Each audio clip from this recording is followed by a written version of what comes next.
blue economy and just blue tech in general, there's a very big life science play. So when you think about the technologies going into marine science startups, into blue tech startups, there's a huge crossover.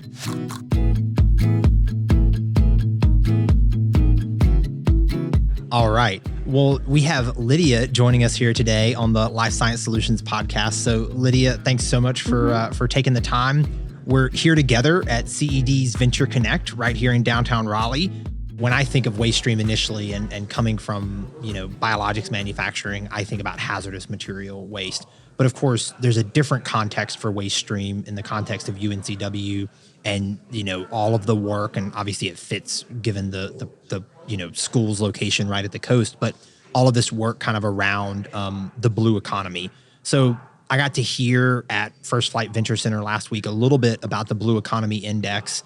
Can you just give us, kind of the primer to that? And then I think there's some interesting angles to talk about there that we'll get into a little bit later. Yeah, so the Blue Economy Index, it was in part started with Richard Keary. He's the entrepreneur in residence at CIE. And the index is the first of its kind to measure the impact of the economic activities in our oceans and waterways. And it was in collaboration with UNCW, CIE, FactSet, and the CIE Alliance for the Blue Economy and the UNCW Cameron School of Business. So there were a lot of partners that went into this, and it was a couple years in the making. And an update as of about a week ago, the index is outperforming its benchmarks by about 3.7% in February. Wow. Yeah. Very, very impressive. I'm curious, and I was just recently learning about a company that has developed a drug delivery system that reduces the amount of plastic waste by as much as 70%. Wow. Through shifting to semi-durable goods, right, that have a longer usability span in the market and with patients versus single-use disposables. We do a tremendous amount of work on the drug delivery side of the equation, dose delivery, and the most standard and the one that most folks are most familiar with. Historically, we would have said the EpiPen, but now, of course, with GLP-1s and with just the tremendous rise over the last 10 to 15 years of biologics, standard disposable auto-injectors, we see a tremendous amount of patient benefit from those, but we also see increasing concerns about the plastic waste from those, right?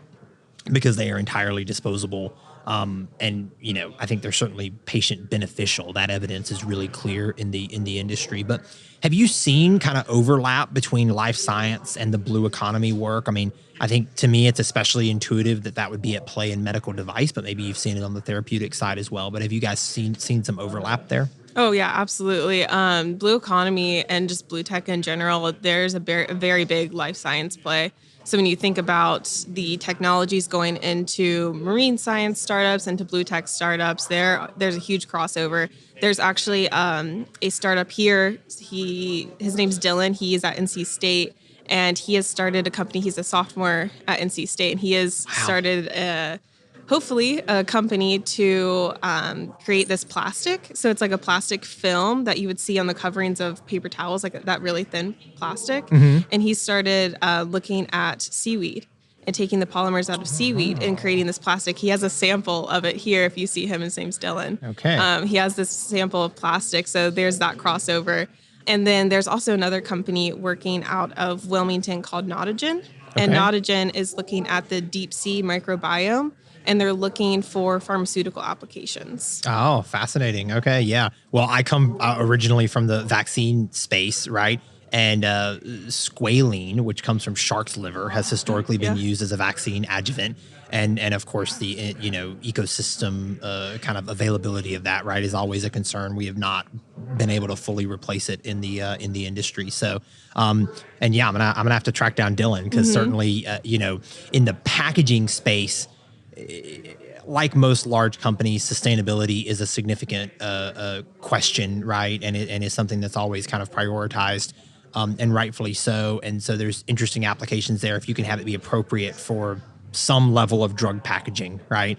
Then there's some interesting applications there. I worked in the primary packaging space for a while, and we went through really great strides to actually take the butyl elastomer which is rubber that's been vulcanized. So it's a Oh, one-way cool. street, right? So it can't, nothing else can be done to it.